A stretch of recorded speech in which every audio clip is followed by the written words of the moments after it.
Assalamualaikum warahmatullahi wabarakatuh. Alhamdulillah, hari ini kita akan membahas bersama bagaimana kita bisa sukses syiar online.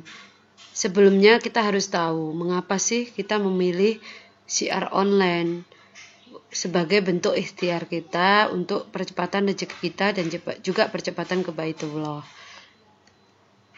Bapak Ibu yang dirahmati Allah, dari fakta, yang pertama adalah dari fakta pengguna internet di Indonesia. Indonesia adalah salah satu pengguna internet terbesar di dunia. Bahkan untuk sosial media Facebook, Indonesia menduduki posisi tertinggi terbanyak menggunakan Facebook adalah nomor 4 di dunia. Dari 2014 ada 71 jiwa dan 2018 ada 88 jiwa pengguna internet aktif sehingga peningkatannya lebih dari 34,9%. Ini sangat potensial sekali untuk media promosi kita, media syiar online kita karena begitu besarnya pangsa pasar yang ada di Indonesia. Yang kedua, seperti saya bilang tadi, pangsa pasarnya luas. Jika kita biasanya syiar online hanya di tempat tertentu, mungkin di daerah Bapak Ibu semua, Bapak Ibu sudah ngerasa, sudah saya tawari semua, tapi nggak ada yang mau gitu ya. Jangan putus asa Bapak Ibu. Bapak Ibu harus musafir kan? Kalau kita ingin sukses, SMS. Syiar, silaturahim, dan musafir. Hanya kalau kita memilih dengan cara online, insya Allah pangsa pasar kita lebih luas. Kita bisa bertemu dengan teman di Banjarmasin, di Kalimantan, di Sulawesi, di Papua, di seluruh Indonesia, bahkan di seluruh dunia. Tanpa kita harus mengeluarkan waktu, tenaga, biaya yang besar. Itu kenapa Bapak Ibu saya sarankan untuk syiar online. Yang ketiga tadi sudah saya singgung ya. Yang keempat, meminimalisasi penolakan. Ini berkaitan dengan apa? Seringkali bagi orang-orang yang baru di bidang marketing atau baru memulai suatu usaha, belum pernah sama sekali menjadi pengusaha, hal penolakan adalah hal yang paling ditakuti.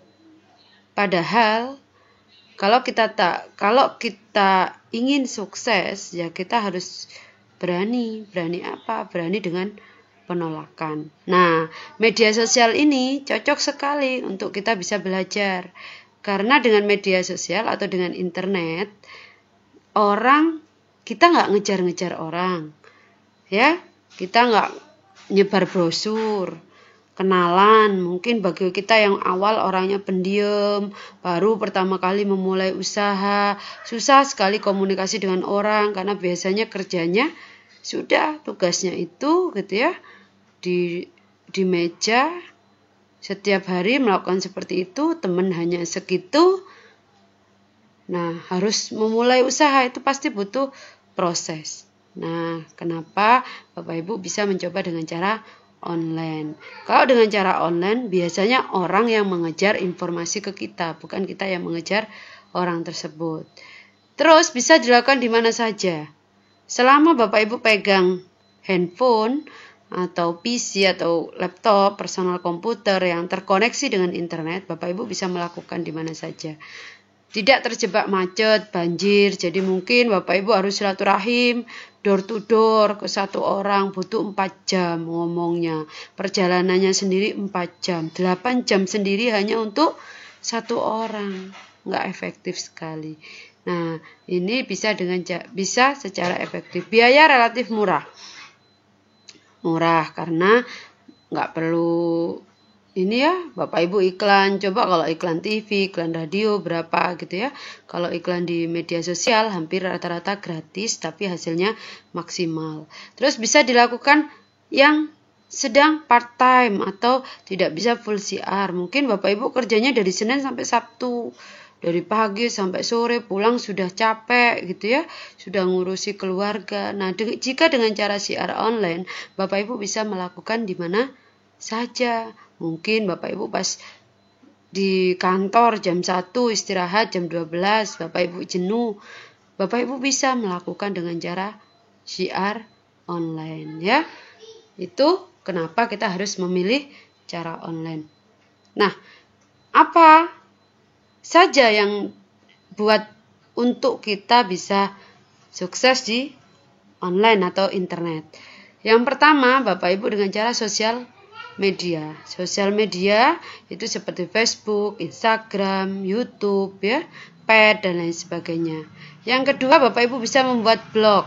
Blog ini sudah pernah saya berikan di pelatihan online sebelumnya. Ini relatif sederhana, gratis, tapi Bapak Ibu juga diperlukan kemampuan istiqomah menulis. Jika Bapak Ibu orangnya suka nulis, kreatif, punya ide-ide kreatif, ini sangat cocok sekali. Ya. Nah, yang ketiga bisa dengan website. Website mudah, Bapak Ibu bisa beli atau Bapak Ibu bisa coba-coba buat sendiri. Kalau beli biasanya sudah bagus, sudah tertata bagus. Hanya gimana caranya pengunjung website atau sosial media atau blog Bapak Ibu bisa menjadi tinggi pengunjungnya gitu. Jadi tidak hanya website aja yang bagus, blog aja yang bagus, tapi sosial media aja teman banyak, tapi Bapak Ibu tidak punya strategi untuk bagaimana orang masuk ke pengunjung banyak ke web atau blog atau sosial media Bapak Ibu, maka juga berpengaruh kepada hasil. Nah, ada marketing. Jadi kalau di online juga ada marketingnya. Jadi tetap ada ilmu marketing di mana-mana. Ada networking. Networking ini jaringan ya.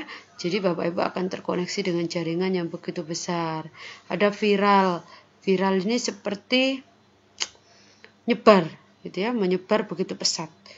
Nah, itu caranya penyebarannya bagaimana itu nanti ya. Yang pertama kita bahas sosial media. Sosial media banyak sekali. Mulai dari Instagram, Twitter ya, YouTube, Google Plus gitu, Facebook, pet, macam-macam, banyak sekali. Tapi khusus yang akan kita bahas itu adalah Facebook marketing, YouTube marketing, dan Instagram. Untuk yang fokus, karena memang pengalaman saya itu lebih banyak dari Facebook dan YouTube, maka Bapak Ibu akan saya ajarkan ini. Untuk Instagram cukup pengetahuan aja, karena saya juga baru memulainya, tapi alhamdulillah juga efektif ya. Nah, sekarang berbicara mengenai Facebook marketing. Apa sih Facebook marketing? Nanti saya akan bahas di sesi berikutnya. Sampai bertemu kembali. Assalamualaikum warahmatullahi wabarakatuh.